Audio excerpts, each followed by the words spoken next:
So hello guys, welcome back to the channel. तो यार आज की वीडियो में ना मैथ्स को हम कैसे बिना डरे, ठीक है, वो डर निकाल दें और हम बस अच्छे से अप्रोच कैसे करें ताकि हम एक पॉजिटिव रिजल्ट को एक्सपेक्ट कर सकें मैथ्स में, है ना। ताकि मैथ्स में बहुत होता है और ये बहुत है भी, बहुत ट्रू है कि मैथ्स के लास्ट ईयर जो पेपर्स आए हैं 4-5 सालों से और जो आ रहे हैं हार्ड आ रहा है, मैथ्स मेंस हो या एडवांस हो, क्योंकि फिजिक्स में एक लिमिट होती है कि आप हार्ड पूछ सकते हो और पूरा पेपर हार्ड नहीं बना सकते। पर मैथ्स में हार्ड ना बोल के मैं ऐसे बोलूँ ट्रिकी या फिर ज़्यादा प्रैक्टिस मांगे ऐसे क्वेश्चंस आ रहे हैं, है ना। ज़्यादा टाइम लगे, लेंदी हों, ट्रिकी हों, तो उसके लिए हमें क्या कुछ अप्रोच फॉलो करना चाहिए, क्या है वो अप्रोच, उसके बारे में बात करेंगे इस वीडियो में, ठीक है। तो अगर कोई पहली बार आया इस चैनल पे तो मैं हूँ विवेक शर्मा। मैं ऐसे ही IIT JEE के कंटेंट बनाता रहता हूँ ताकि तुम्हें गाइडेंस मिलती रहे, ठीक है। और अगर तुम्हें वीडियो बेनिफिशियल लगे तो सब्सक्राइब करे बिना मत जाना यार, सपोर्ट तुम्हारा बहुत मेरे लिए इंपॉर्टेंट है और वीडियो को लाइक ज़रूर कर देना। तो अब चलते हैं मेन वीडियो की तरफ।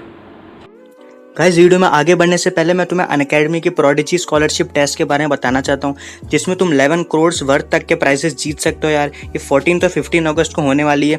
ये IIT JEE और नीट एस्पायरेंट दोनों के लिए यार। तो तुम जिस भी कैटेगरी के हो तुम्हें उसका टाइमिंग शेड्यूल दिख रहा होगा कि कब से कब तक एग्जाम होने वाली है, उस हिसाब से तुम एग्जाम को दे सकते हो, ठीक है। तुम्हें स्क्रीन पे उसकी डिटेल्स दिख रही होगी। एंड अगर तुम इसमें टॉप 2 स्टूडेंट्स में आते हो तो तुम्हारी कॉलेज की फर्स्ट ईयर फीस भी स्पॉन्सर हो जाएगी, मतलब अनअकैडमी उसे भरेगी, तुम्हें कोई टेंशन लेने की जरूरत नहीं है। यहाँ पे तुम्हारी रैंक वाइज तुम्हें लिस्ट दिख रही होगी, तुम्हें क्या क्या प्राइजेस मिल सकते हैं। मतलब अगर तुम अंडर 100 आते हो तो तुम्हें कोई ना कोई प्राइस तो पक्का मिलेगा। बस यार मेरा कोड यूज करना है विवेक44 और तुम इस टेस्ट को अनलॉक कर दोगे और तुम अगर लकी रहे तो तुम iPad विन करने का भी चांस पा सकते हो, ठीक है। और यहाँ पे तुम्हें स्क्रीन पे लास्ट ईयर के प्रोडिजी जो थे जिन्होंने टेस्ट दी थी वो भी दिख रहे होंगे। तो अब चलते हैं मेन वीडियो की तरफ। तो यार वीडियो में ना वो टिप्स, ट्रिक्स, मटेरियल जो भी आप सोचते हो होनी चाहिए वो है, ठीक है। तुम्हें पक्का बेनिफिट होने वाला है। और मैं क्या बोल रहा हूँ कि अगर तुम्हें कोई सही चीज़ से वीडियो स्टार्ट कर सकता हूँ तो यही हो सकती है कि पहले इंपॉर्टेंट चैप्टर्स बताऊँ, उसी चीज़ पे वो बेस है मेरी स्ट्रेटेजी का, उसके ऊपर मेरी बाकी टिप्स बिल्डअप होंगी, ठीक है। तो तुम्हें स्क्रीन पे दिख रहा होगा, ठीक है, तुम नोट भी कर सकते, स्क्रीनशॉट ले सकते हो।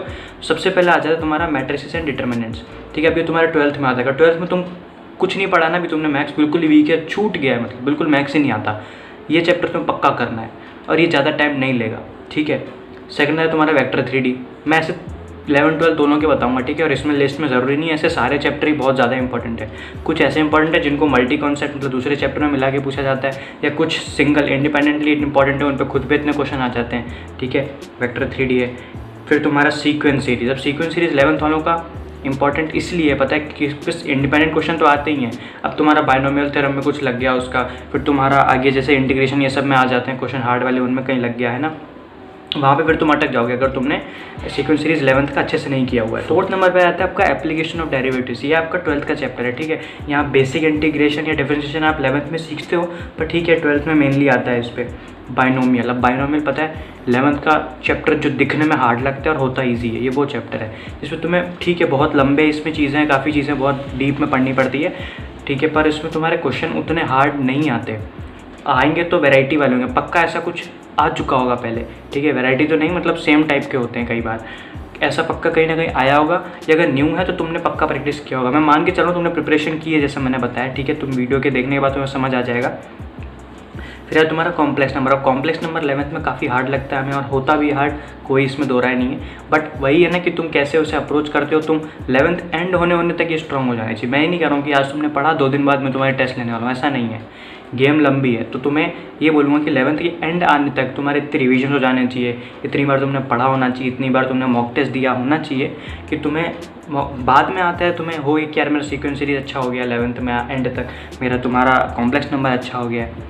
फिर तुम्हारा आता है डिफरेंशियल इक्वेशन, ये 12th का चैप्टर। और ये चैप्टर ना बिल्कुल बोनस चैप्टर है, एक बार प्रैक्टिस लगा ली तो इसमें मार्क्स मिलना पक्का ही है फिर, ठीक है। फिर तुम्हें स्ट्रेट लाइन। अब स्ट्रेट लाइन थोड़ा सा हार्ड पड़ सकता है तुम्हें, ठीक है। और ज़रूरी नहीं इस पर सिंगल क्वेश्चन आते हैं, भले कम, अभी कम भी हैं तुम्हारे अगर शिफ्ट में, तो इस पर है ना, इसमें जो ज्योमेट्री और ये सब चीज़ें ना तुम्हें 3D में काम आती है, वेक्टर में काम आती है, तो ये एक तरह से तुम्हारा बेसिक ही है, ठीक है। ज़रूर करना है तुम्हें स्ट्रेट लाइन। यहाँ पे मैंने तुम्हारे कोनिक के सर्कल, इलिप्स और वो सब हाइपरबोला नहीं इंक्लूड किया है। उसका कारण यही था कि वो इंपॉर्टेंट तो है बट वही है कि इतने ज़्यादा इंपॉर्टेंट नहीं है as compare to straight line.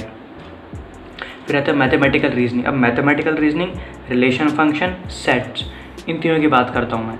ये तीनों तुम्हें पता है बहुत इंपॉर्टेंट है, इन पे क्वेश्चन आता ही है, ठीक है। और ये फ्री के मार्क्स होते हैं, मतलब तुमने एक बार कर लिया तो मार्क क्वेश्चन बनने ही वाला है उसका। तो लोग इसे एंड में करते हैं, तो तुम मुझे इस क्वेश्चन का आंसर दो। अगर ये इंपॉर्टेंट है तो एंड में क्यों कर रहे हो? एंड में करने का सोचते हैं, मॉक टेस्ट दे देते टाइम निकल जाता है और ये चैप्टर छूट जाते हैं। पक्का बहुतों के साथ ऐसा होता है, ठीक है।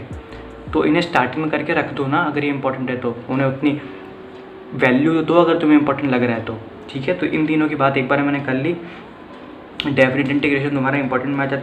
अब आ जाती है तुम्हारी ट्रिग्नोमेट्री। अब ट्रिग्नोमेट्री भले ही तुम्हारी इसमें इतने इंडिपेंडेंट क्वेश्चन नहीं आते मेंस में, ठीक है, एडवांस में फिर भी आते हैं। तो मैं क्यों कह रहा हूँ इंपॉर्टेंट है, क्योंकि ये तुम्हारा 11th का बेसिक है। और सेकेंडली अगर तुम्हें ट्रिग्नोमेट्री नहीं आता है, तुम्हारे 12th के 1/4 या आधे चैप्टर तो डेड हैं फिर तुम्हारे, क्योंकि यहाँ तुम्हारी ट्रिग्नोमेट्री ऐसे नहीं कि सिंपल साइन कॉस दे दिया, प्रॉपर कन्वर्जन्स जो होते हैं, जो फॉर्मूलेस होते हैं तुम्हारे एंगल्स के, वो तुम्हें अच्छे से आने चाहिए। ट्रिग्नोमेट्री में तुम्हें पूरा फोकस करना है, ठीक है। फिर आता है तुम्हारा P&C, अब परम्यूटेशन कॉम्बिनेशन।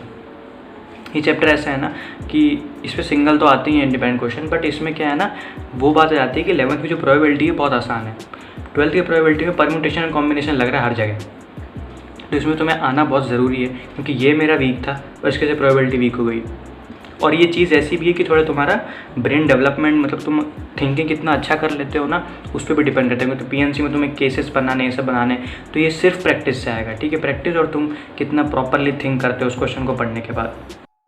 तो ये 13 चीज़ें ऐसी हैं जो 11th और 12th, जो 12th में है उसे 11th की चीज़ करनी है, और जो 11th में उसको 11th के वो पार्ट करनी है। मैं तो 11th और नहीं बोलूँगा, तुम ट्राई करो, पूरा सिलेबस अच्छे से करो, ठीक है। ऐसा कोई अभी ज़्यादा टाइम नहीं गया है। 12th वाले जो हैं वो अपने 12th का पहले अच्छे से करके, मेरे को अभी मैसेज आ रहे हैं कि मैं 11th कर रहा था या कर रही थी और मेरा 12th छूट गया है। ऐसा मत होने दो, ठीक है। 12th तुम्हारा सबसे इंपॉर्टेंट है, बिल्कुल टॉप है तुम्हारा 12th, ठीक है। वो अच्छे से होना चाहिए, फिर 11th करना है। 12th की कॉस्ट पे तुम 11th करोगे, बिल्कुल गलत है। इससे तुम्हारा 11th भी स्ट्रॉन्ग नहीं हुआ, 12th गया तो गया, ठीक है।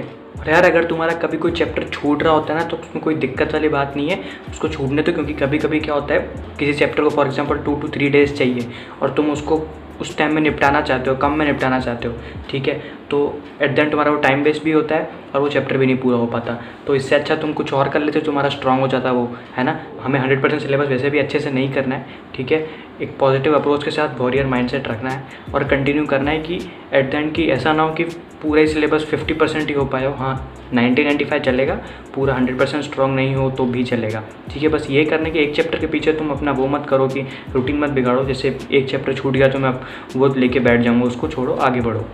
अब सबसे पहले तुम्हारे तो दिमाग में मिसकंसेप्शन होते हैं ना, उनकी बात कर लेते, जो मेरे को भी थे, कि मैथ्स में हमें टीचर बोलते हैं मैथ्स पढ़ो, हम सोचते हैं मैथ्स पढ़ना है। तो इस मैथ्स पढ़ने का मतलब क्या होता है? मतलब तुम्हें जितनी थियरी आती है उतनी तुमने जल्दी कर ली, तुमने रिवाइज़ कर लिया फॉर्मूलाज देख के।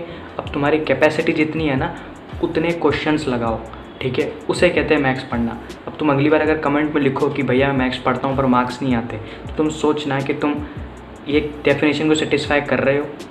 मैक्सिमम बच्चे नहीं कर रहे होंगे इस डेफिनेशन को सेटिस्फाई, ठीक है। तो तुम्हारी जितनी कैपेसिटी है तुम्हारे हिसाब से, जैसे तुम मैथ्स को लास्ट में रखो, ठीक है, कि केमिस्ट्री हो गया, फिजिक्स हो गया, अब मैं मैथ्स करूँगा तो रात को मैं जब तक कर सकता हूँ तब तक करूँगा। प्रैक्टिस ज़्यादा से ज़्यादा चाहिए इसमें, ठीक है। इसमें पढ़ना मतलब प्रैक्टिस ही होता है, क्योंकि इसमें थ्योरी ज़्यादा कुछ है ही नहीं, ठीक है। तुमने कितने वैरायटी ऑफ क्वेश्चन लगाए और कितने ज़्यादा लगाए वो मैटर करता है। तो अब तुम ये तो समझ गए, तुम्हारी प्रैक्टिस दिखा दी, तुम्हारी प्रिपरेशन लेवल क्या है मैथ्स में। तो अब तुम मैथ्स रोज़ पढ़ने वाले हो, ठीक है। और तुम्हें ये ज़ीरो एक्सपेक्टेशन के साथ पढ़नी है, क्योंकि तुम्हारी एक्सपेक्टेशन, मैं सच बताऊँ, एंड डे ऑफ एग्ज़ाम तक पूरी नहीं होने वाली, क्योंकि मैथ्स थोड़ा सा हार्ड आ ही रहा है, ठीक है, कुछ सालों से। तो अगर तुम ये सोच के जाते हो कि मैथ्स में 75-80 स्कोर करूँगा, तो नहीं हो पाएंगे, उससे कम ही आएंगे, ठीक है। तुम्हें ये सोचना है कि मैं कैसे इसमें ज़्यादा पढ़ के मेरे दो जो सब्जेक्ट हैं केमिस्ट्री फिजिक्स, उनको ना ख़राब होने दूँ। मतलब ऐसा ना हो कि उनमें मेरे हों 70 या 65-75 हों और मेरे यहाँ पे मैथ्स में सिर्फ 40-50 रह जाएँ। मैथ्स कभी बिगाड़े ना उन चीज़ को। मुझे पता है मैथ्स में वो 60 लाना भी हार्ड है, पर मैं वही कह रहा हूँ, तुम जितना पुश कर सकते हो तुम्हें पुश करना पड़ेगा, वरना वो तुम्हारे 2 सब्जेक्ट को बिगाड़ देगा। क्योंकि एट द एंड तुम्हारा टोटल स्कोर देखा जाएगा, तुम्हारे तीनों पिलर्स कैसे हैं वो देखा जाएगा। तो ऐसा ना हो कि मैथ्स बिल्कुल ही बिगड़ जाए। उसको तुम इस स्टेट पे रखो कि तुम्हारा ठीक ठाक है। मैं ऐसा नहीं कह रहा कि सिर्फ 60 लो, तुम जितना प्रैक्टिस कर सकते हो करो, पर हार्ड समझ के, ये क्वेश्चन नहीं हो रही समझ के छोड़ो मत कि वो बिल्कुल 40 या 50 मार्क्स पे गिरे जाए। मटेरियल्स की बात कर लेते हैं। अगर तुम 12th में हो ना, तुम कोचिंग का मटेरियल के अलावा DBPs जो दी जाती हैं उसके अलावा तुम प्रीवियस ईयर क्वेश्चन करोगे, ठीक है। और मेरे को नहीं लगता उसके बाद तुम्हारे पास टाइम बचने वाला है, ठीक है। अगर बच रहा है तो मैं बता देता हूँ, बुक जैसे है तुम्हारी सिंगेज या फिर अरिहंत, दोनों में से कोई भी एक। मोस्ट प्रिफर्ड जो मैंने की थी वो तो अरिहंत थी, जो चैप्टर मुझे नहीं आते थे उनकी की थी मैंने। तो तुम अरिहंत ही सॉल्व कर सकते हो अगर टाइम मिले तो। और 11th वालों को ये बोलूँगा कि तुम तो एक बुक उठा ही लो, ठीक है। अगर तुम कोचिंग जाते हो तो नहीं, अगर तुम सेल्फ स्टडी करते हो तो हाँ तुम एक बुक उठा लो, क्योंकि कोचिंग में वैसे भी प्रीवियस ईयर और DPP करते करते तुम्हारा टाइम निकल जाता है, और वो सफिशिएंट भी एक तरह से, ठीक है, क्योंकि उसमें सिलेक्टेड क्वेश्चन होते हैं। और अगर तुम अपनी सेल्फ स्टडी कर रहे हो तो तुम्हें बुक की ज़रूरत पड़ेगी, तुम अरिहंत की बुक फॉलो कर सकते हो और प्रीवियस ईयर कर सकते हो। और साथ ही में जैसे मैं प्रीवियस वीडियो में बोलता है कि तुम्हारी LN की DPPs भी हैं नेट पे, तुम्हारी रेजोनेंस का रैंक बूस्टर भी हैं, तो वो सारी चीज़ें तो है ही, मतलब वो तो सेकेंडरी होगा, पर मैंने बता दिया कि अगर तुम ये सब कर चुके हो तो क्या करना है। तो एट द एंड इसमें क्या है, इन शॉर्ट प्रैक्टिस है मैथ्स में जो भी है, ठीक है। तुम कितना कलेक्ट करते हो विथ टाइम, तुम्हारे ब्रेन में कितनी वैरायटी ऑफ क्वेश्चंस बैठे हुए हैं कि तुमने वो एग्जाम में क्वेश्चन देखा और तुम्हें लगा ऐसा तो मैंने किया हुआ, या फिर इसमें ऐसे अप्रोच करें तो सॉल्व हो जाएगा। वो तुम्हारी प्रैक्टिस पर डिपेंड करता है, तुमने कितना आवर्स दिए हैं मैथ्स को, उस पर डिपेंड करता है टोटली, ठीक है। तो अब तुम्हें क्या करना है, एक पॉजिटिव माइंडसेट के साथ मैथ्स को कंटिन्यू करना है, या फिर अगर स्टार्ट नहीं किया तो स्टार्ट करना है अच्छे से, और बिल्कुल बिना डिमोटिवेट हो उसको कंटिन्यू करो यार, क्योंकि ये ऐसा नहीं तुम मास्टर करने वाले हो एक बार में, टाइम लगेगा, बहुत टाइम लगेगा, ठीक है। तो आज की वीडियो के लिए इतना ही यार, एंड मैं मिलता हूँ तुमसे नेक्स्ट वीडियो में। Till then bye.